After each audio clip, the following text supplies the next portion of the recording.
General અમારે 2 દિવસ અગાઉ મળવાનું થયું હતું, ત્યારે અમારે પ્રાથમિક ચર્ચા બધી થઈ. ચર્ચાના અંતે આજે મળવાનો અમારે ફરીથી નિર્ણય થયો. આજે અમારે એવી રીતે મળવાનું હતું કે સમાજના તમામ આગેવાનો, અમારા ભારતીય જનતા પાર્ટી સાથે જોડાયેલા આગેવાનો, કોંગ્રેસ સાથે જોડાયેલા આગેવાનો અને દલિત સમાજના આમ આગેવાનો બધાની સાથે મળીને અમે એક આ આયોજન કર્યું હતું અને એના ભાગરૂપે આ કોન્ફરન્સ બોલાવવામાં આવી છે. મારી દૃષ્ટિએ મેં કોઈ આવી વાતો સાંભળેલી નથી, પણ આ આજુબાજુમાંથી મને એવી વાત મળેલી કે ભાઈ રાજુભાઈ સોલંકીએ કોઈ મોટા પૈસાનો સોદો કરીને આ સમાધાન કર્યું છે. તો હું સ્પષ્ટતા કરું છું કે આ સમાધાન બાબતે રાજુ સોલંકીએ એક પણ રૂપિયો મારી પાસેથી લીધેલો નથી. એની હું નિષ્ઠાથી ચોખવટ કરું છું. રાજુ સોલંકીએ જરૂર મારી પાસે એક વાત રજૂ કરી છે, પણ એમાં રાજુ સોલંકીનો કોઈ સ્વાર્થ નથી. રાજુ સોલંકીએ મારી પાસે એ વાતનો પ્રસ્તાવ મૂક્યો હતો કે હું અમારા સમાજની ગરીબ દીકરીના સમૂહ લગ્ન કરવા જઈ રહ્યો છું. સમાજ પાસેથી મારે ફાળો લેવાની ઈચ્છા નથી. તમે મને આ સમૂહ લગ્નમાં ભોજન સમારંભના ખર્ચમાં તમારે મને મદદ કરવાની છે અને આ ભોજન સમારંભ તમારે મને કરાવી દેવાનો છે. અને એમાં મેં રાજુને હા પાડેલી છે. બાકી રાજુએ કોઈ રોકડા પૈસાની વાત, કોઈ સમાધાન પેટે સોદાની વાત રાજુ સોલંકીએ મને ક્યારેય કરેલી નથી. રાજુ સોલંકીએ એક પણ પૈસાનો મારે વહીવટ થયેલો નથી. હું બધાને વિનંતી કરું છું કે આ પ્રકરણને અવળે રસ્તે દોરવા માટે, ગુમરાહ કરવા માટે જે વાતો સમાજની વચ્ચે મૂકવામાં આવે છે એમાં મૂળ મુદ્દો પૈસા છે. પૈસાની આ સમાધાનની અંદર કોઈ વાત નથી આવી. પૈસાનો કોઈ સોદો નથી. જે મારી અને રાજુ સોલંકીના પરિવાર વચ્ચેની જે ગેરસમજ હતી એ ગેરસમજ અમે સામે બેસીને દૂર કરી છે. મારે આ પ્રકરણમાં વધારે એવું કહેવું છે કે સમગ્ર પ્રકરણ જ્યારે બન્યું ત્યારે સામાન્ય ઉગ્ર બોલાચાલીનો મામલો હતો. આ મામલો વધીને 2 દિવસમાં બનાવ પછી પૂરો થવાનો હતો, પણ રીબડા અનિરુદ્ધે આખા પ્રકરણને ગેરમાર્ગે દોરવા માટે રાજુ સોલંકીને કાંઈ કીધું, સમાધાનનું કાંઈ આમ વાત કરી, આ તે વાત કરી, પૂરેપૂરા સમાજને ગુમરાહ કરવામાં જો મુખ્ય ફાળો કોઈનો હોય તો રીબડા અનિરુદ્ધનો રહ્યો છે. રાજુ સાથે બેઠા પછી મને ઘણી વાતની ખબર પડી કે આ પ્રકરણમાં રાજુ કંઈ દોષિત છે જ નહીં. અને આ પ્રકરણને અવળો રસ્તો ચીંધાડવા માટે, આખી વાતને ગુમરાહ કરવા માટે અને પ્રકરણને આખું ડાયવર્ટ કરવા માટે માત્ર ને માત્ર જો આમાં કોઈનો હિસ્સો હોય તો આ પ્રકરણને ગેરમાર્ગે દોરવામાં રીબડા અનિરુદ્ધનો હિસ્સો છે. રાજુ સોલંકીએ ક્યારેય પૈસાની વાત કરી નથી. રાજુ સોલંકીના પુત્ર જે મારી બાજુમાં બેઠો છે સંજય, એમને કોર્ટ સમક્ષ જે કાંઈ બનાવની હકીકત હતી એ હકીકત કોર્ટ સમક્ષ એને રજૂ કરી દીધી છે. વાત હવે પછીના કેસની છે. તમારા કેસની રીતે પણ સમાધાન થઈ ગયું છે, કાયદાની રીતે પણ સમાધાન થઈ ગયું છે અને મૌખિક અમે બેઠા પછી એક પારિવારિક ભાવનાથી અમારી વચ્ચે આ સુખદ અંત આવ્યો છે.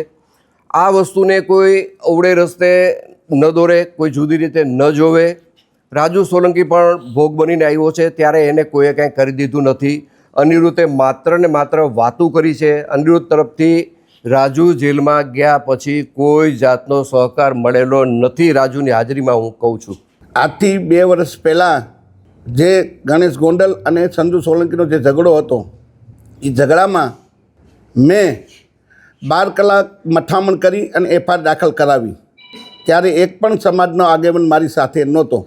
એફઆઈઆર લઈ ગયા પછી સંપૂર્ણ રીતે સામૂહિક આત્મહત્યાનું મેં અલ્ટિમેટમ આપેલ કે ગણેશ ગોંડલની ધરપકડ ના થાય તો અમે આખો પરિવાર આત્મહત્યા કરશું.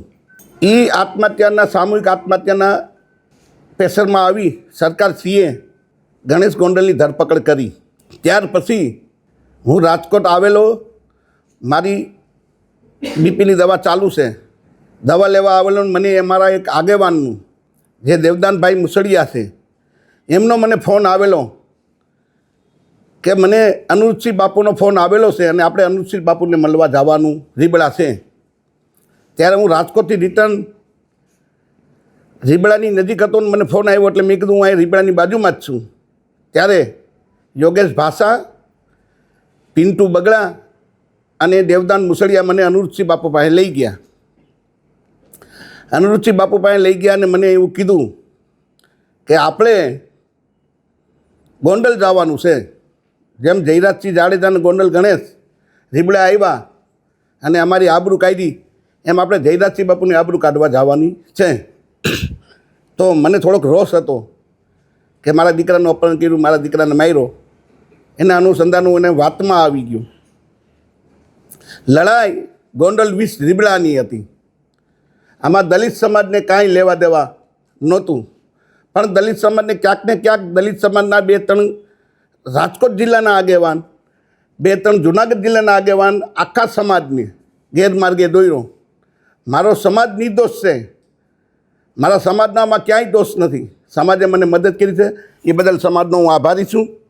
પણ સમાજના 2-4 આગેવાન જુનાગઢ જિલ્લાના ને 2-4 આગેવાન રાજકોટ જિલ્લાના જે સમાજને ગેરમાર્ગે દોર્યો છે, અને આખું મને સૂચના દેવામાં આવી કે આપણે ગોંડલ જવું છે. અમે ગોંડલ આવ્યા. ગોંડલ આવી અને અમે જયરાજસિંહ બાપુની આબરૂ કાઢી અને જેમ મનુષ્ય બાપુએ કીધું પ્રમાણે મેં બોલ્યા એવું વર્તન કર્યું. એ વર્તન કર્યા પછી વિષય પૂરો થઈ ગયો કે હવે આપણે ભાઈ જે કરવું તે કરી લીધું. એની ધરપકડ થઈ ગઈ છે, જેલમાં આવી ગયા ગણેશભાઈ. આપણે ત્યાં આપણે એન્ટ્રી પાડીએ એવા દલિત સમાજની તંગડી આપણી ઊંચી રહી ગઈ. હવે આપણે વિષય પૂરો કરવાનો. પછી મને સૂચના આપવામાં આવી કે હવે આપણે ગીતાબાને રાજીનામું માંગવાનું છે. સમાજના આગેવાન દેવદાન મુસળિયા, આ ભાઈ યોગેશ ભાષા, એ મને સૂચના, અને દિનેશ પાત્ર અને રાજુ સખિયા, આ મને સૂચના આપતા ગયા કે હવે આપણે ગાંધીનગર જવાનું છે. 2 લાખ બાઇકની મેં ચેલેન્જ કરી અને સમાજે મને સહકારે આપ્યો. સમાજ તૈયાર હતી જવા માટે, પણ ક્યાંક ને ક્યાંક ગેરમાર્ગે અનુરૂપસિંહ બાપુને સમાજના જે આગેવાન છે અમારા જુનાગઢ જિલ્લાના અને જે રાજકોટ જિલ્લાના 2-3 આગેવાન છે એને ગેરમાર્ગે આખા સમાજને દોર્યો. અને ગીતાબાનું રાજીનામું માંગવાનું, અને ગીતાબા રાજીનામું આપ્યા પછી અનુરૂપસિંહ જાડેજાના દીકરાને ચૂંટણી લડાવવાની, આવી રીતના ગેરમાર્ગે સમાજને દોર્યો અને મને પણ દોર્યો. એટલે હું એની વાતમાં આવી ગયો કે આપણા સમાજના આગેવાન છે. આ સંજુ સોલંકી છે, રાજુ સોલંકીનો દીકરો નથી. રાજુ સોલંકી 30 વર્ષથી સમાજ માટે લડાઈ કરે છે, અને ગમે ત્યારે ધોયડો જાય, આધી રાતે જવાનું થાય તો રાજુ સોલંકી જાતો. એટલે મેં કીધું આ દીકરો રાજુ સોલંકીનો નથી, આ સમાજનો, સમાજ જે નિર્ણય કરે. એટલે આખા સમાજને ગેરમાર્ગે દોરવાનું કામ આપણા સમાજના 2-4 આગેવાનું જુનાગઢ જિલ્લાના, 2-4 આગેવાનો રાજકોટ જિલ્લાના અને અનુરૂપસિંહ જાડેજાએ કર્યું છે. અને જ્યારે મારી પર ગુસ્સીટોક થઈ, મારે સમાજને પૂછવું જોઈએ, 100% પૂછવું જોઈએ. આ સમાધાન કર્યું છે મેં, તો મારે સમાજને પૂછવું જોઈએ. પણ ક્યારે કે સમાજે મને મદદ કરી તો 100% મારે સમાજને પૂછવું જોઈએ. હું જ્યારે જેલમાં ગયો, મારા આખા પરિવારને જેલમાં નાખી દીધા. જેલમાં નાખ્યા પછી સમાજના સૌથી પહેલાં ધોરાજી તાલુકાના યોગેશ પાસાએ હાથ ઊંચા કર્યા કે મારે રાજુ સોલંકીને કાંઈ લેવા દેવા નહીં. બીજા નંબરે દેવદાન મુસળીએ ક્યાંક ને ક્યાંક સમાજ તો તૈયાર હતો.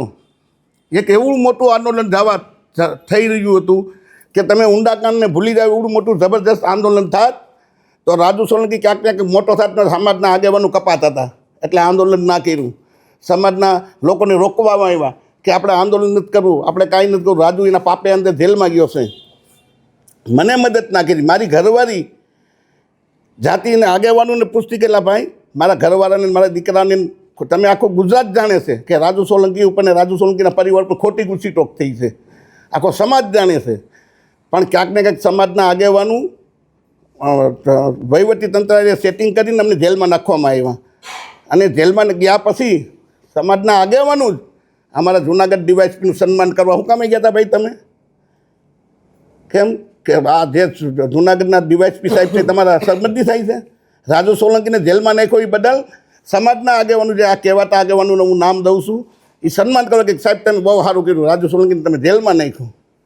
તમે મને મદદ કરી હોત, મારા ઘરવાળાઓને 5 રૂપિયાની મદદ કરી હોત, 5 કિલો બાજરો નાખી હોત, તો મારે 100% સમાજના આગેવાનોને પૂછવું પડે કે તમે મને મદદ કરી છે. હું જેલમાં ગયો તો મને જેલમાંથી બહાર કાઢ્યો છે. અમે મારા પૈસા આવ્યા, પણ લડાઈ રીબડા 20 ગોંડલની હતી અને સમાજને આખાને ગેરમાર્ગે દોર્યો છે. આ સમાજના આગેવાનું અને અનુરૂપસિંહ બાપુનું કરેલું છે આ બધું. એમાં જયરાજસિંહ જાડેજા અને ગણેશ જાડેજા નિર્દોષ છે અને ખોટા આખા સમાજને ગેરમાર્ગે દોર્યા છે. કાંઈ બોલાઈ ગયું, જય ભીમ, નમો બુદ્ધાય, સમાજ મને માફ કરજો.